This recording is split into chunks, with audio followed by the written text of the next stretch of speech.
This is Carl at National RV Detroit. I'm going to walk you through this 2022 Zinger model 333DB. Okay, I'm going to just give you a walk around it and through it and show you some of the features. Okay, you have power stabilizer jacks. So one switch controls both rear jacks, and then the other one controls both front jacks. Okay. This is a hookup for your LP gas system. The reason that's there is because you can plug your, see if I can get it out far enough here. There. You can plug your, come on, don't fight me.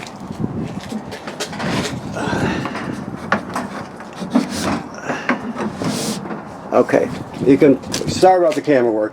You can plug this quick connect hose, LP hose, right into there, and that way you can use your two burner cooktop there. Okay, you have running water here, of course a refrigerator outside. Let's see here, so you have a power awning with LED strip. Another one here, of course, outside speakers. This is a TV signal out plus power, so you could put a TV right there if you wanted to. There's the switch for your front stabilizers. Okay. Alrighty, so let me walk around here real quick. We're in the process of cleaning it. They just washed it so it's wet. Okay, so this, you see this crank right here has a slot cut in it. Okay, I just want to show you that.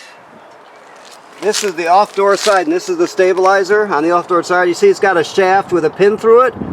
Well, you can actually use this to crank those manually if you need to. So if you get yourself into a situation, you can always crank it manually. Now, when it comes to your power tongue jack, we have the same thing. Obviously it's power up and down, and there's a hitch light, but there's another small crank which I'll make sure is in there if it's not in there, but small crank you can put on here to crank it manually. So if you get into trouble and you can't get hitched or unhitched because of the power loss, you can always crank it manually. Okay. 2 LP tanks with automatic changeover regulator.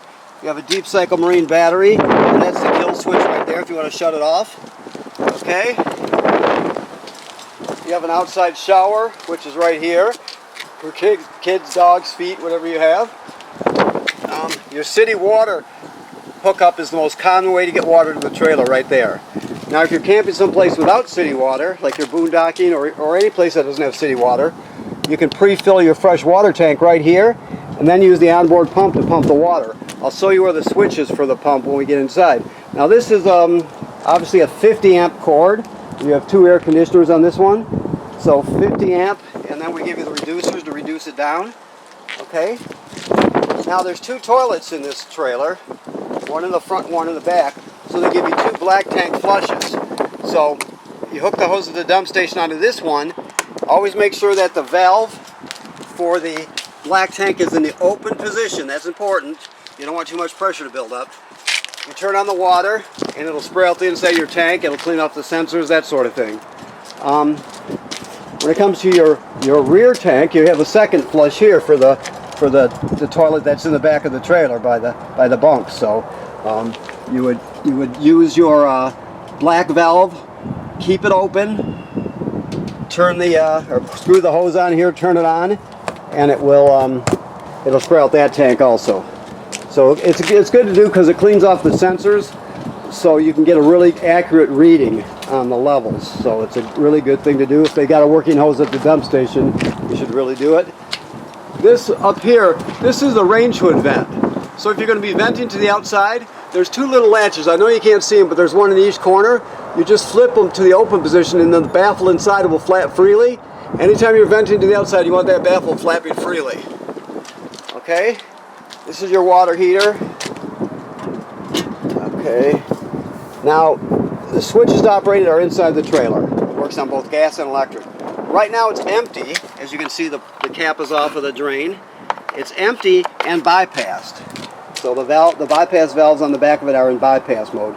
So therefore the trailer's winterized. So one thing to remember is never turn on the electric heating element or the gas flame until you're sure that the water heater tank is full. So never run it dry or else you'll damage the heating element, and depending on how long you leave it on, it could do other issues too. But you always want to remember to make sure it's full. So when the springtime comes or the summer and you're going to be camping, once you de-winterize the trailer, you're going to put the valves on the back of the water heater into camping mode, and then you're going to let it fill up. Okay? That's important. I'll show you the switches when we get inside. Alrighty. So this is the second slide, your bunk slide. That's cable and satellite through, of course, a spare. You see that housing tells us this is pre-wired for a Furrion backup camera. So we sell them here. If you're interested, otherwise you can get them elsewhere also. Just make sure you get the right one, though. The Furrion camera that fits in that housing, okay? That's important. And the thing is, you know, you can use it while you're backing up, or you can use it when you're going down the road even, if you want to see what's behind you. Okay, so let's go inside here. We're still cleaning, so bear with us here. Okay, so right when we come in the door, this is the thermostat. You just hit the mode bar and then keep poking it till you find the mode that you want. It's very simple. Okay, this is your control panel. Your water pump, I told you could pump water out of the fresh water tank. That's right here. Also, you use that to winterize the trailer. To turn your water heater on gas, there. To turn on the electric heating element, there. Always make sure there's water in the water heater tank before you turn it on, of course. Both slide outs, 1 and 2. And then your awnings in and out too, first and back, or front and rear awnings. Never leave the awnings out unattended. If you're not going to be at the campsite, roll them in. Batteries charged, fresh water's empty, black is empty. Grade 2, I believe, they'll have that as, or auxiliary will be the second gray tank, I believe. And then grade 1 and 2, okay? They graduate up in 1/3 increments. So once you get past 2/3, you're going to have to start thinking about dumping the gray in the black tank. Okay. This is all your literature here. Your range top, you're just going to spark it by turning it clockwise. So you turn on the gas, spark it. When it comes to the oven, which is the last knob here, there's a pilot light down here, all the way at the back. You can see it's sparking back there. So you're just going to turn this on, get to the picture of the flame, then you depress it. Keep it depressed during the whole lighting procedure. You start sparking it by turning that clockwise. Once the flame under there lights, you still hold this down for another 10 or 15 seconds to heat up the thermocouple. And once you've done that, you can just go to temperature, of course. When you shut it off, the flame goes off, obviously, but so does the pilot light. So you have to relight the pilot light each time you use the oven. All right. This is your carbon monoxide LP gas detector. It should always be green like it is. The LED should always be glowing green. If not, get it serviced. Okay? Now, if it goes off, it's detected carbon monoxide or LP gas, so you take everybody outside, leave the door open, shut the gas off at the front, figure out what's going on, okay? I guess that little thing there's bugging me. Okay. Also, this is a low battery alarm, so if it beeps very slowly, the same pitch, but very slow, or same tone, but very slowly, so you can also test it. LP is good carbon monoxide test coming up. And then the low battery alert.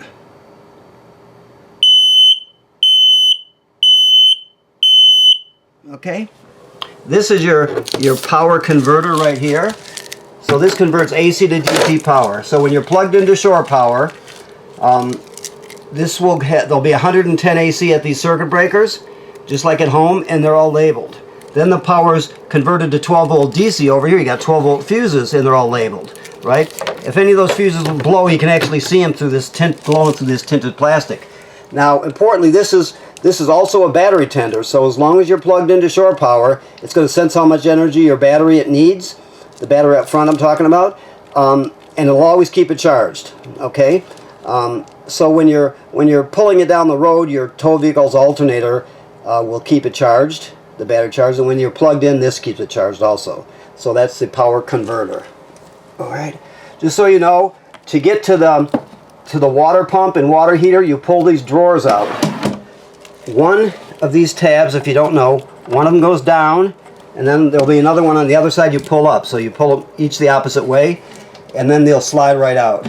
And you'll be able to see the back of the water heater and your water pump with the line that draws antifreeze in when you're winterizing, that sort of thing. Okay.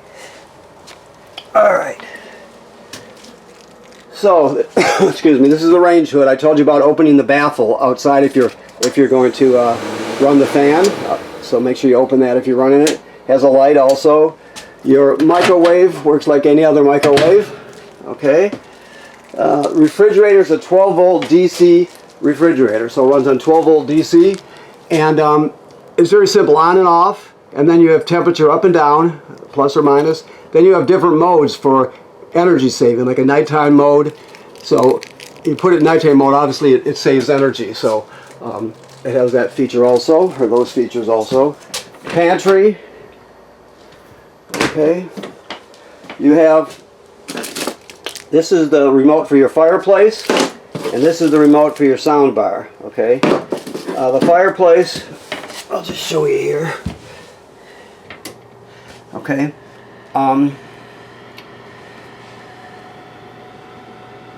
You can change the color of the crystals, right? You can also change the flame. Actually, it's this one here. Change the intensity of the flame, and then there's also a timer on it also. So it really kicks out the heat, so it's an excellent heater.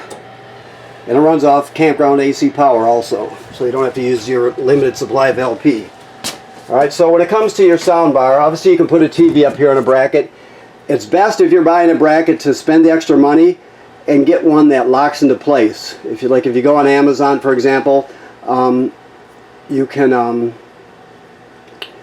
let's see, you can get ones that are made for RVs that are heavier duty and they lock in place. You can just use a regular one if you want, but then you got to use straps to keep it from, from flailing around when you're traveling. Okay. So your sound bar has FM radio. It has Bluetooth, so you can stream wirelessly from your phone or your tablet.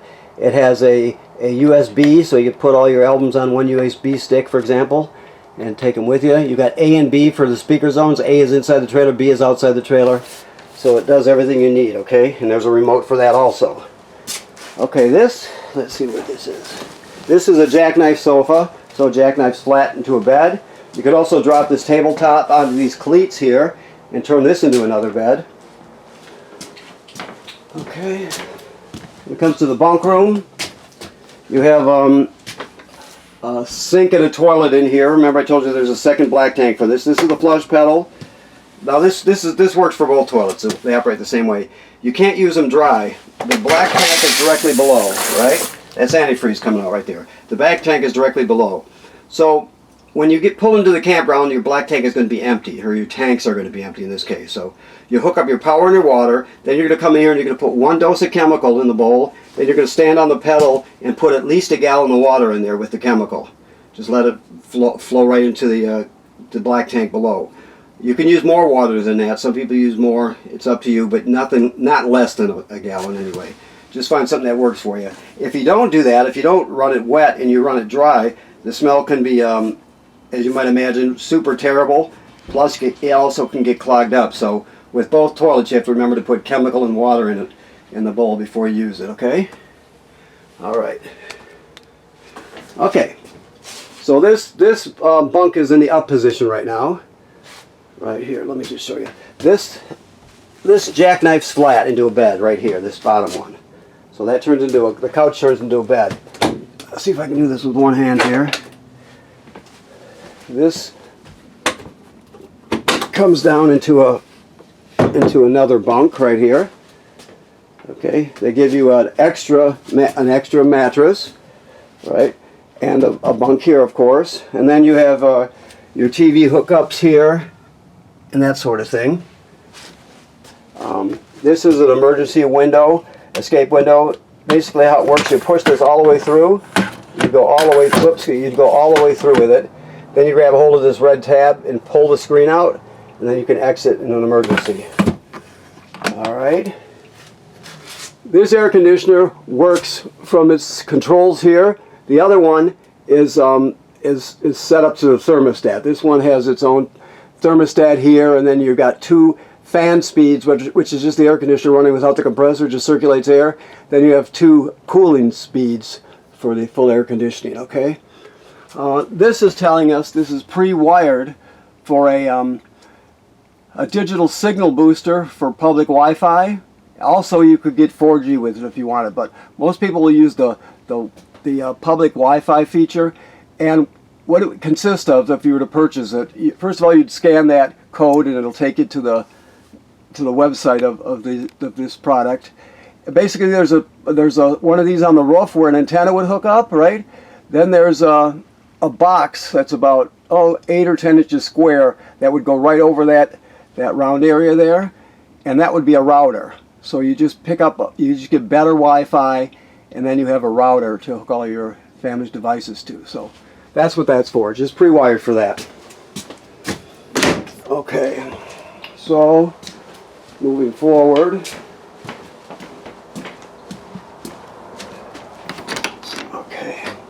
Toilet works the same way as the other one. A dose of chemical and at least a gallon of water. Of course, the shower works like any other shower. Sink works like any other sink. Remember that all these plugs are wired through a GFCI. There's one right there, for example. That's an actual GFCI. Even if it doesn't have an actual GFCI, it's still wired through one, so they're all protected. Okay? Alrighty. Another escape window. You can lift the bed up here, and there's storage underneath, of course. And you have a sliding bedroom door. Okay.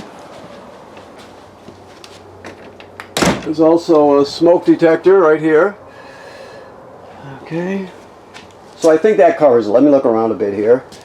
Make sure I didn't forget anything. I think we've got it all. Okay.